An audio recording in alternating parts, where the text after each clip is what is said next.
I'm fresh out of the movie theater from seeing It Ends With Us, the movie version of Colleen Hoover's book, It Ends With Us. Should the movie It Ends With Us have just ended up on the cutting room floor? Stay tuned to find out.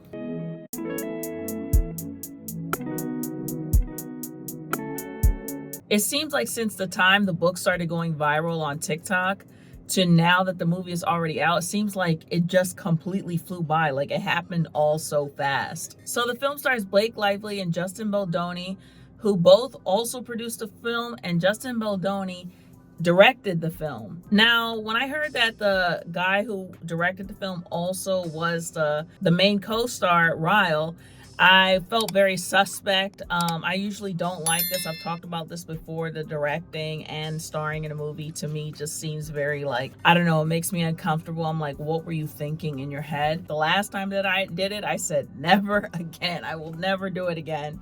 Because there's just so much that goes into directing and so much that goes into acting. So many times you're going to have to do the scene, then you're going to have to leave and go and watch the playback to see how it came out. It just seems like it would take the movie so much longer. There's also so much controversy going on right now about this movie and what happened behind the scenes, because there's always some tea, there's always some drama between the director and the rest of the cast and Colleen Hoover, because apparently the crew, the cast has been promoting the movie without the director and co-star Justin. Like even at the premiere, they weren't taking pictures with him. He's not doing press interviews with them. He's doing them by himself. You know, sometimes on set it can be like that. Like you're spending 12 to 14 hours a day with these people. Sometimes you end up leaving a movie feeling like family, and sometimes you end up leaving a movie and feeling like, I fucking hate these people. I will never ever work with them ever again. Well, we will get into the behind the scenes tea about this movie more towards the end of the video in the studio. We're going to look up some articles and watch some videos, but for now I want to give a fresh out of the movie theater review of this movie. So overall, I would say the movie was enjoyable. Like I thought it was good. As much as I thought the movie was good and I thought that the pacing was very good of the movie, I did feel like the casting was off. I don't remember the book all the way, but I'm pretty sure that Lily's character was actually younger. And so Blake Lively is like, she's got to be late 30s, 40 or something like that. Everybody in the whole story skewed older than either what was originally written or the way they kind of described the characters in the book. Justin's cast as Ryle, I feel like he did a good job, but it was something about him, something about his face. Like, don't get me wrong, he's a good looking man, but Blake Lively's character, I mean, I guess it kind of makes sense because she's like Blake Lively or whatever, but again, she skewed older. I felt like the problem with Justin's character is that when you saw him, the way he looks, the way he acts, the smoothness and stuff like that, like I just felt like he looked too fuckish, too much of a fuckboy. And I feel like the character of Ryle is supposed to subvert your expectations a bit. And it's like not all super smoking hot guys look like fuckboys, but you know what I mean? Like some guys are fuckboys and but they don't look like it. They look more innocent, but he looked like a fuckboy. I could just look at him and tell, oh, this guy's gonna kind of ruin my life. That leads me to talking about the casting of Blake Lively as Lily. The way she interpreted the character, the way she played Lily, threw me all the way the fuck off. Throughout the movie, I was like trying to accept it. I was like trying to force myself to accept her in this role. The way she interpreted the character in the movie, she's very confident. She's almost arrogant. She's like, I'm a boss bitch. I'm a bad bitch. Clothes were always so like super high fashion and like very modern and like very 2024, like oversized jeans. You know, in some of her interviews, she talked about how the clothes that the character was wearing was from her own closet, from her friend's closet, from her husband. I think I remember the exact jacket that she was wearing when she said that she wore Ryan Reynolds, her husband's clothes. I talked about this in my Tyler Perry Divorce in the Black review when I talked about Megan Good's clothes in the movie, that they were just too high fashion, that they just threw the whole shit off. This movie is about like domestic violence and this character like, you know, trying to break a generational curse. I felt like the clothes were just so distracting. Like she can look like she has an eclectic sense of style without like rubbing it on so thick. Like she was always wearing all these rings and this jewelry and like I said, the sparkliness and and the boots and like all this kind of, it was just like, it was just too much and it was way too distracting. This goes to how Blake Lively said, well, you know what, I'm gonna portray the character this way. Like, it doesn't matter what it is, this is how I'm gonna portray her. And I see in like a lot of the interviews that Blake Lively is like, you know, she's not just a domestic violence victim, she is all these different things, which is true, because it's like a woman who, you know, deals with DV, that's not the defining portion of her life.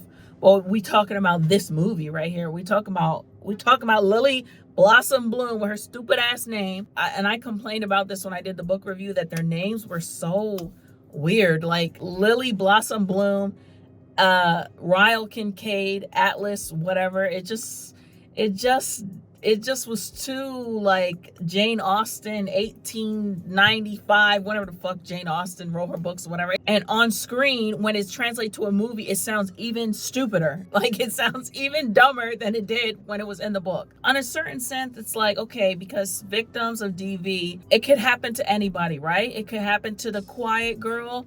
It could happen to the strong boss. The movie starts out with going back home for her father's funeral. Father was a perpetrator of DV against Lily's mother.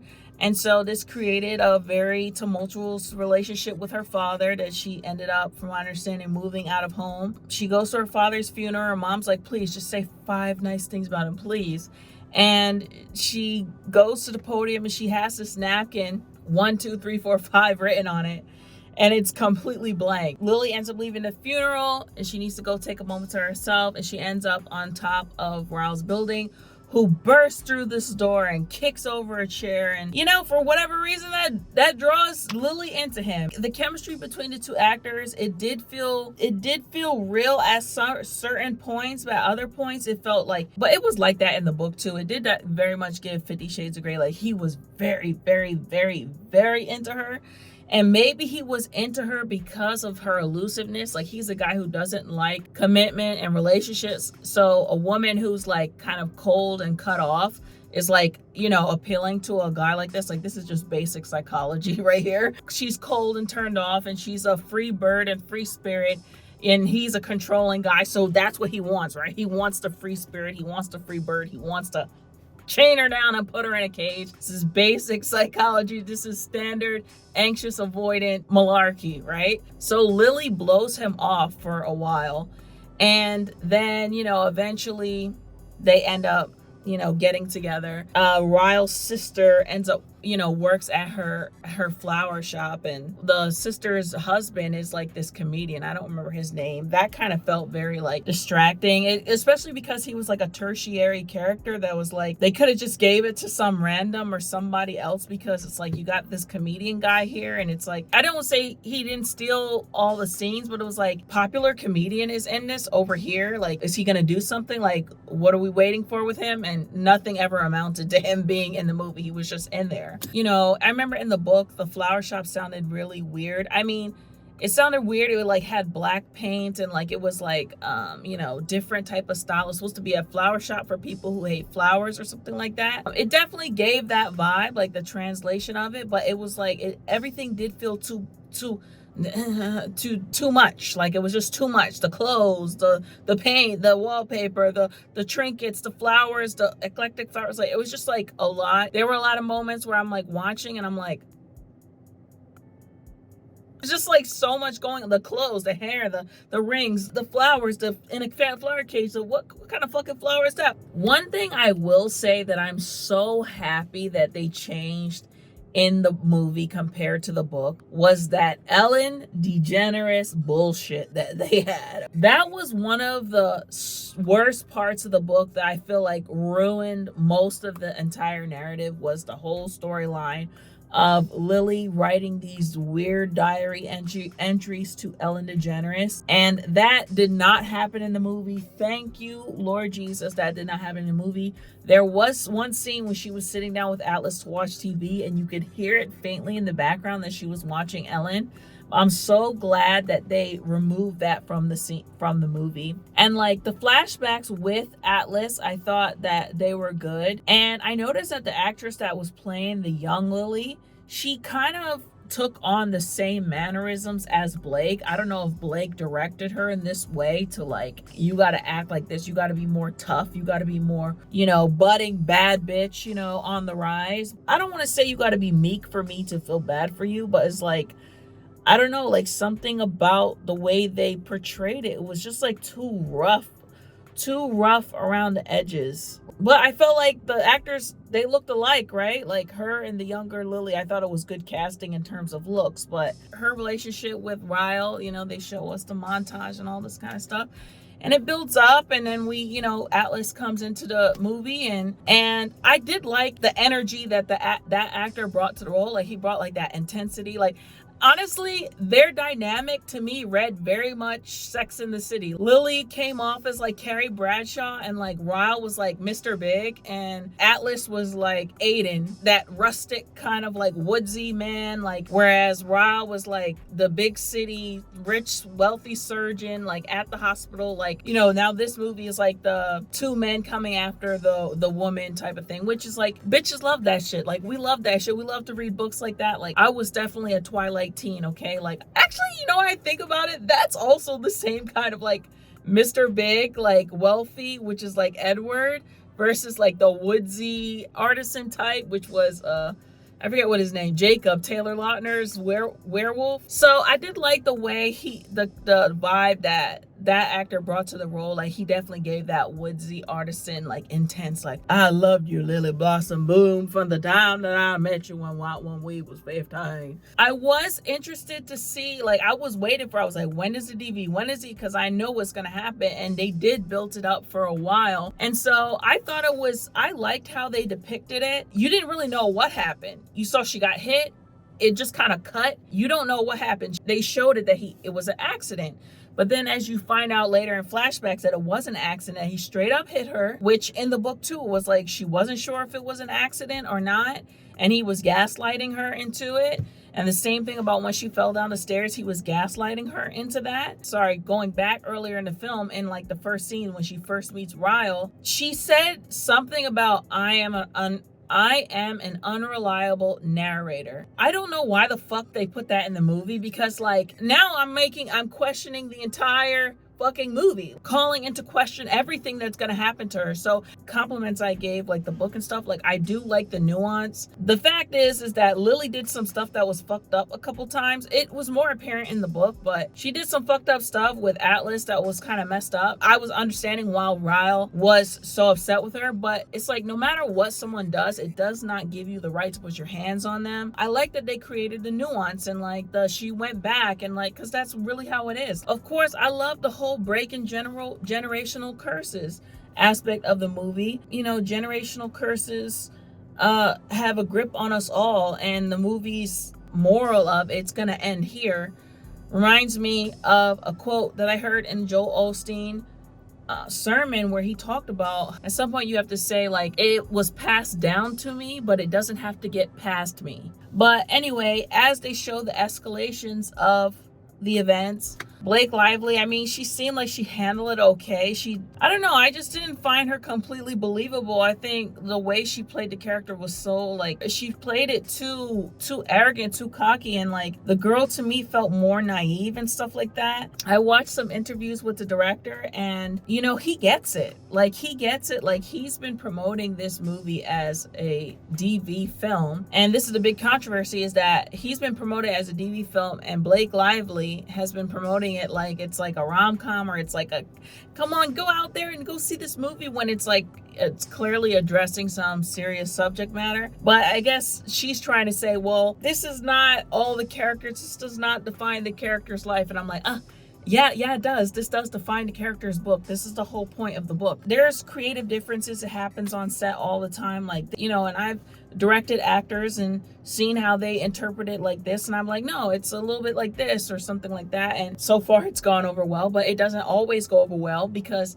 people have their beliefs, right? Their own creative experience. They see it and they're like, no, like, just trust me. And then the director's like, no, just trust me. But like I talked about in one of my other reviews about how directors and power and money and all this stuff, I feel like because of her star power, Blake Lively has more power in this dynamic than Justin, because I didn't even know about him until this movie. He has some other stuff, but like now he's being like coming to the front stage. He wanted the film to be from the female gaze, and that he had her help with certain things, which is good.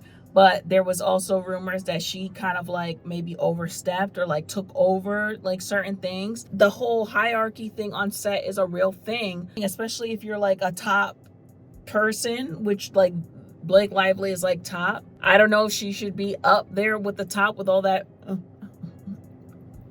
lip lighting she was doing in the movie. She was definitely giving Kristen Stewart like, you know, when watching interviews with the director, it did seem like he really got it.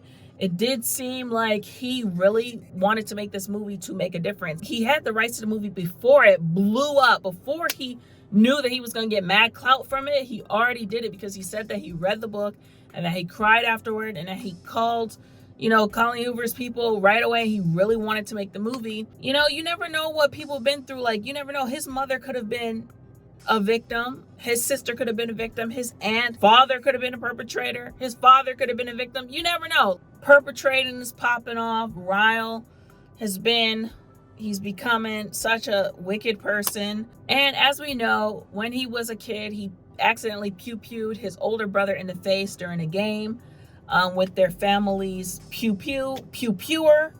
Turned him into a very angry, emotionally repressed person who clearly has not sought help for this. When the sister told the story, I felt like it was too glossed over. Like, I didn't like how I'm like, this is like the crux of his like identity and his behavior here. Like, why do you guys gloss over that? And I think in the book, she ended up talking to him about it too. So first half of the movie did feel very, I don't know if slow is the right word, but it did take its time. It took its time. I like the pacing until the end. It did feel very like rushed. Then, you know, Lily, the sister, encourages her to leave, which she does in the book, and she leaves him, and then she gets her own place. And, you know, eventually Ryle comes over to help her build the cribs and stuff like that. So I guess she's not that afraid of him. And there was a scene in the book that was missing from the end where apparently she's giving Ryle like a handoff, like for him to take the child. There was, because I criticized, I said, okay, so you sharing custody with him and you're just letting him take the baby and go wherever after he done beat your ass. What do you think he might do to this child? Has he been to therapy? Is it a supervised visit? Like, what's going on here?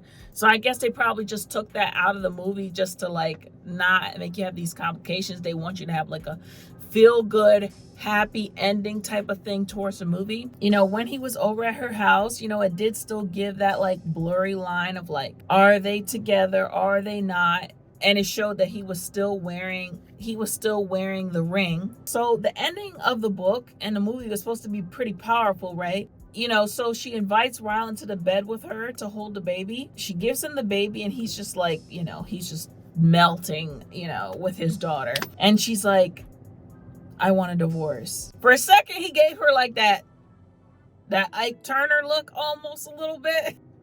Not right now, bitch. Not right now, bitch. He's holding the baby, right? And she's on this side and she's like, yeah, you see her? Playing with the baby's hair. If her boyfriend hit her, how would you feel? If her boyfriend threw her down the stairs, what would you tell her to do? It was supposed to be a powerful moment of clarity, of seeing the baby, the new life, and this changing everything. But it seemed more like the way she acted the scene, the way she interpreted it was like out of spite, out of malice, like, oh, I'm gonna get your ass now. I'm gonna get your ass right now. That's literally not what it was about at all. Like, it's about, like, it ends here. I mean, it's clearly still a human being in there somewhere for him, right? Like, he probably has a redemption arc somewhere down the road at some point.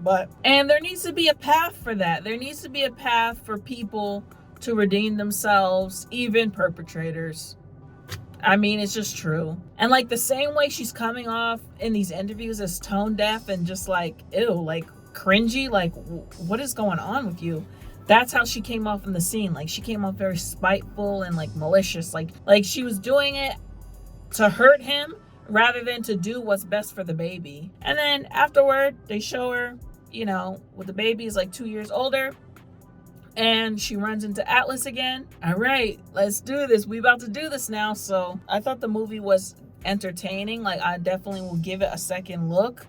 If I had to rate it out of 5 stars, I would say a solid 3.3. And it could have been better if Blake Lively did not interpret the character of Lily like that. Like, honestly, I was trying to accept it the whole movie, but it just threw the vibe all the way the fuck off, man. Boss babe, you know, fashionista vibes that just didn't like, what is this movie? Like, who is the stylist for this movie? Like, is it like Law Roach? Like, what is going on? But anyway, now that that's over, let's get into the tea in the studio. So Blake Lively is a Nepo baby. The problem with Blake is that she's never been through adversity. She could be both masculine and feminine. She could be, I'm a very shy person. So if I look a certain way, then I can escape into that. Like, you know, so anyway, like even stuff today, I don't dress like this in real life, but like I'm having to like do interviews and talk. So I'm going to wear like a crazy pattern, and really crazy rings. Rings also are like my comfort blanket. It's just a very expensive comfort blanket. I should like Snuggies instead as a comfort blanket. Instead I like Lorraine Schwartz, which is a problem. Well, you look fabulous. Thank you. A very powerful song, My Tears Ricochet by Taylor Swift, plays at a very powerful part of this movie. So my question is, the way that Blake started is she literally got in the door, quite literally. Brother like tricked her into auditioning for Sisterhood of the Traveling Pants. Her family is in Hollywood. So Blake was one of the only actresses that had a positive experience with Harvey Weinstein. And she said this publicly. So just think about that for a second. This is why Hollywood recycles the same actors and actresses. It's so incredibly difficult to get into the door, no matter how talented you are. To stay in that space is even harder, and that sucks because we have to sit through these films with she just has such a lack of range and depth as an actress, and that's such a shame because there's so many young, beautiful, talented actresses that could have done such a better job, and they deserve it so much more, and just more important, just morally. And Nepo babies will say like, oh yeah, well, my connections with my family only got me in the door. It's like, yeah, that's the whole point. Thanks for acknowledging it. This is really destroying Hollywood. And yes, some of these actors just have God-given talent and they just happen to be Nepo babies. Like, that's great. And after the results of the election, it was, you know, it was laid bare. It was all on the table, the level of misogyny that we're living with every day. But that's a big element of it. And it's kind of an amazing time now that I think we've all been forced to take a look at where we really are in a lot of ways. But let's just talk right now about in terms of misogyny and sexism in America. It's an amazing time to be talking about this show, to be airing this show, you know, where that's such a major theme. But to have somebody with like mid talent who's like, she's over here promoting her hairline, such a wasted opportunity to bring more awareness to DV. Like, this was such an opportunity, and this girl is just so unrelatable, just so out of touch, you know? As a man, I'm always going to come with my own biases, and it's one of the reasons I was afraid to direct this movie, let alone act in it. And I wanted to make sure this film always had a female gaze, and I was never putting myself into it. But one of the things that I think is very easy to say, especially for us men, is when we maybe talk to somebody who's in this situation, or we read a book, or we hear a news story, the question that's always asked is, why did she stay? And that's the wrong question. Yeah. What we need to be asking ourselves is, why do men harm? Yes. And that was the big thing for me. And what I've learned more and more and more of is, like, you know, these women who experience this every single day, there's real love there. You know, there's charm, there's charisma, there's passion, there's this belief that they can be better. And it's not so simple. So our friends at No More, I'm wearing their pin right now, they were the ones who really worked with me to help me make this film as truthful as possible. Honestly, he gets it. And it really sucks to hear that now all these kinds of accusations are starting to come out about him, that he was fat shaming Blake Lively, or that he was chauvinistic, or that he was, you know, horrible to people on set. Let me just say this. There's no way for me or anybody else to know what really went down on set unless you were actually there. I don't know. It just seems like this stuff coming out about him, it just seems like a smear campaign because of all of the negative spotlight and news coming out about Blake Lively and Ryan Reynolds' role in this movie and how she's promoting her hair care line, and Ryan Reynolds is just like overstepping his bounds and all this kind of stuff. You heard that interview. He's really trying, like he really gets it. In a recent video where I talked about Diddy and his whole situation with Cassie and how I believe that Diddy was upset that he got caught and not that what he actually did, that he truly deeply felt what he did was wrong.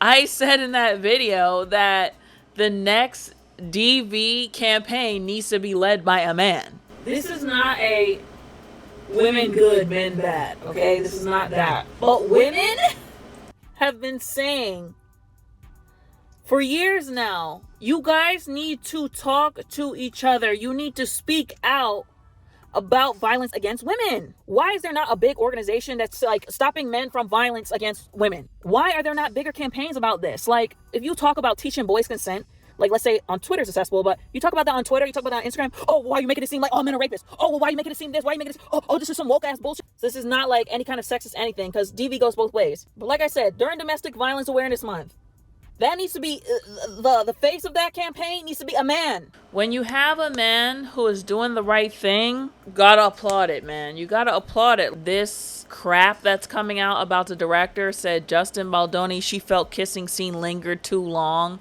feels he fat shamed her. Meanwhile, it's been well known that you was showing him how to hold you, how to kiss you, how to do this, how to do that. It's not really adding up. Blake Lively has told people that there were multiple reasons Justin Baldoni made her feel uncomfortable on the set of It Ends With Us.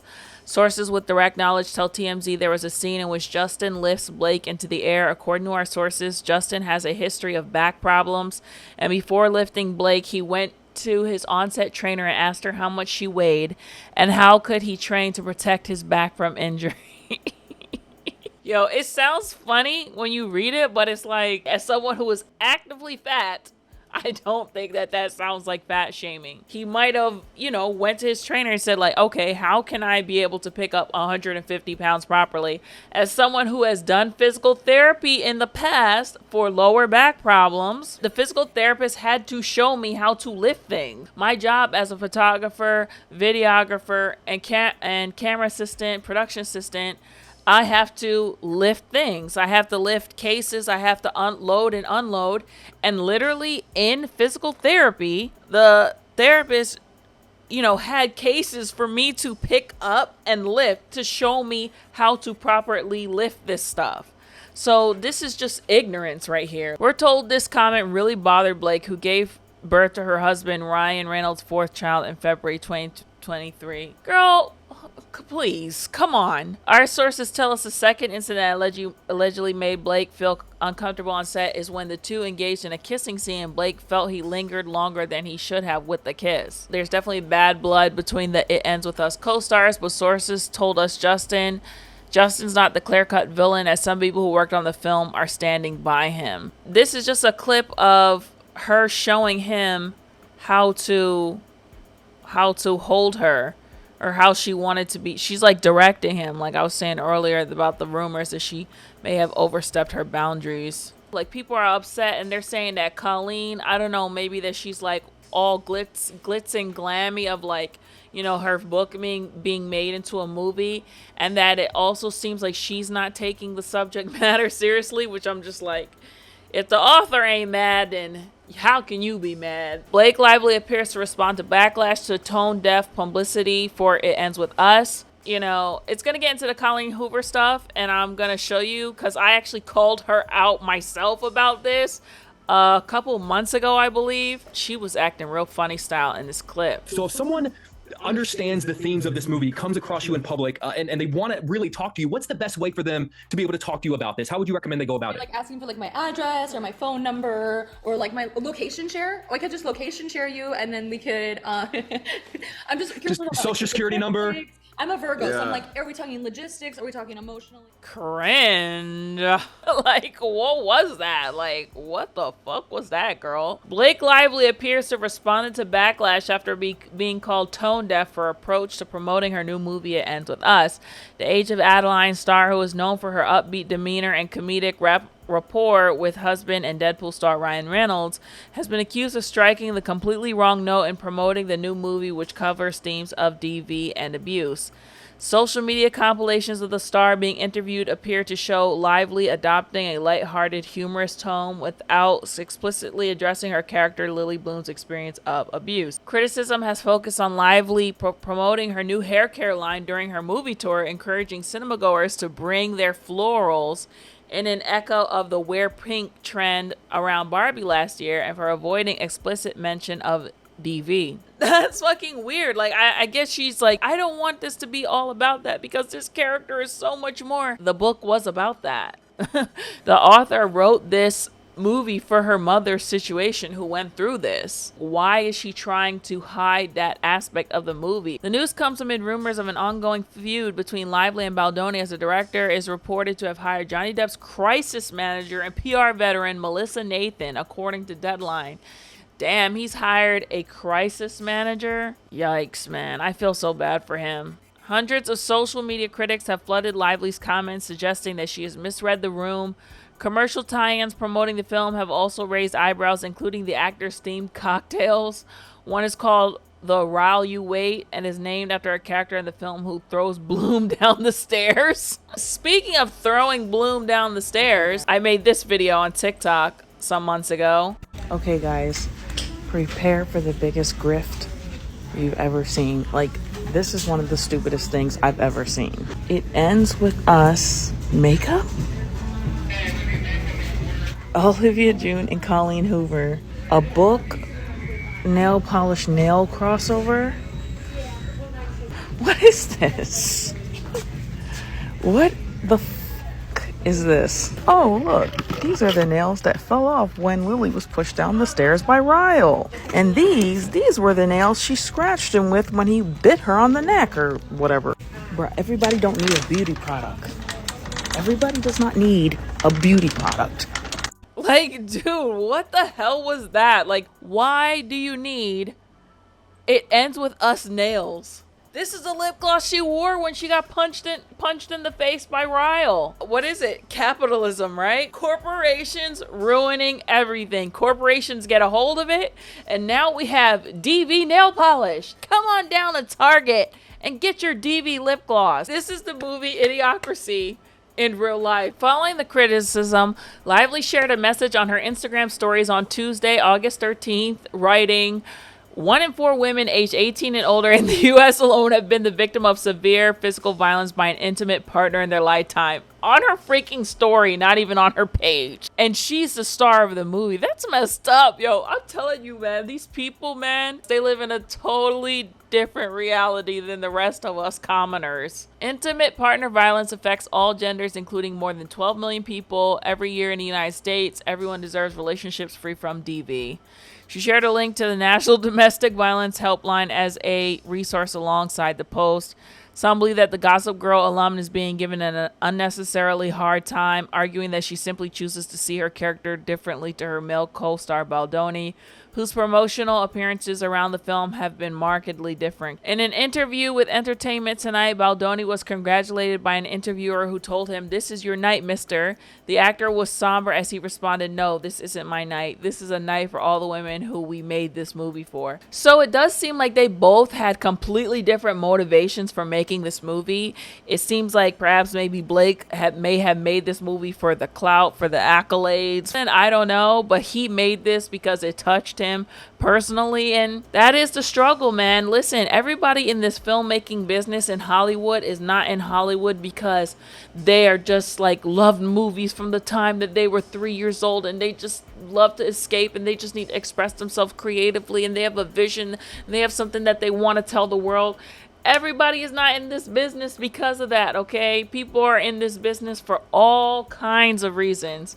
Just the same way that everyone isn't a doctor because they love to take care of patients and they want to take care of people and all this stuff. There are doctors who are doctors simply because of the money. There are doctors who are doctors because they like cutting people open, okay? And that's just a freaking fact. Comes to mind isn't so much about the work that went into it, but the why behind it. If a Lily Bloom in real life can sit in this theater and maybe make a different choice for herself than was made for her, maybe she sees herself on that screen and chooses something different for herself. That's why I made the movie. And this clip is a compilation of their various interviews compared with Blake's with Justin's. I'm not going to play it because it has copyrighted music with it, but I will include the link to this article in the description box, and you guys should check it out because it's actually crazy how completely differently they are promoting this movie. People were writing stuff online, and someone said, I think that they both see her in a different light. Blake Lively sees her as a woman that has been through hard times, while Justin Baldoni sees her as a victim of DV. What hard times? What hard times has she been through in the movie besides surrounding DV? Please. Please tell me what hard times. They didn't show nothing else hard about her damn life. She's beautiful. She wears nice clothes. She has access to all kinds of jewelry. She has access to funds to open her own business. She lives in downtown Boston. This is what the movie is about. Her DV relationship. That is not all she is as a person. If she was a real person, she's not a real person. She's a character in the movie, and this is what the character is about. She's honestly, it's coming off like she's trying to be fake deep or something. Like you're trying to be fake deep and fake woke about what this is. Like, this is what it is, and there isn't even a movie like this. So why would you not want to promote it for what it is? Like, this movie can really help some shit. In one interview, Lively told TNM, I think she's so much more than just a victim of DV.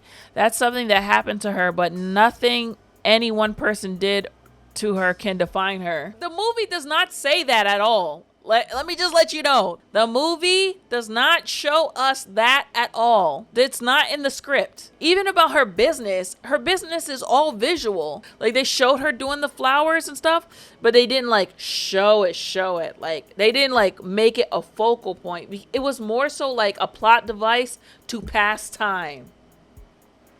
That's what it was. If Ryle was coming in, she's fixing a flower while he's coming in. If he's leaving, he has to leave because she has to get back to fixing flowers. It was never like an actual focal point. So what the F are you talking about? Trying to be fake deep about this for what? What is the reason? Like, she continued, she's a woman of multitudes. She's an entrepreneur, a shop owner, an artist, a mother, a daughter, a friend, a sister, a lover. She's a woman of multitudes. Yes. But actually, and now that I think about it, I feel like her personality, like who she is shown in the movie, is actually quite shallow. That goes back to what I was saying earlier about how I really don't like how she played this character in the film. Like, just very like, just arrogant, and like, I just was not jiving with it at all. And then it's like her with Ryle, it always seemed like he was like, I don't know, like a pest to her. He loved her and she's like, okay, I'll just accept your love. Like, I will accept that you love me. Like, I do feel like we didn't really see like who she really was. But like I said, I just feel like this is just her trying to be fake deep. Like, this movie is about DV, period. Like, stop trying to make it seem like it's about something else. Like, it's literally not. She's all of these things, and so to play a woman who gets to experience so many things and all the colors of human emotion was such a gift. Yeah, but she's pregnant by who? Her abusive baby daddy. You know, thankfully for her, is one of the richest men in the city, you know, being a top surgeon. She's that by way of this story about him. Okay, you don't want to mention it in every single thing about the film, but that's what it is about. Like, can you imagine, like, Tina Turner, you know, promoting What's Love Got to Do with It and not talking about the DV? I mean, well, that's kind of different because at least she had like an entire career, and it could show all the chronicling of her career. And the DV was a large part of the film. So if you wanted her to be all those things, it wasn't there. Sure, she can see Lily differently, wrote one person. A woman's perspective is going to be different here, but nothing, and I do mean nothing, justifies or excuses Blake using this movie to push her hair care line. It's giving tone deaf, opportunistic, and out of touch. Her telling people to make sure you go see the movie, put your florals on and go see it. Like, I mean, I don't know what y'all expect, like if she's gonna cry or whatever, but I wouldn't say that, like her telling people to go see it, but maybe take a more passionate tone rather than like grab the girlies, get together, wear some flowers in your hair, and go see this movie. Like I said in the beginning of my review, I really did enjoy the movie. I feel like this movie is about DV, and I don't understand the weird, like, trying to pretend that it's not. Like, this is a good thing. Like, this is something that matters, that's important to talk about. And yes, this is the defining plot line and thorough line of the movie. Period. End of. Let me know if you plan on seeing this movie, especially if you read the book, or if you read the book, anything that you think about it, anything you think about this tea. Make sure you guys leave a like, a comment, and share this video with your movie loving friends, and I will catch up with you in the next one.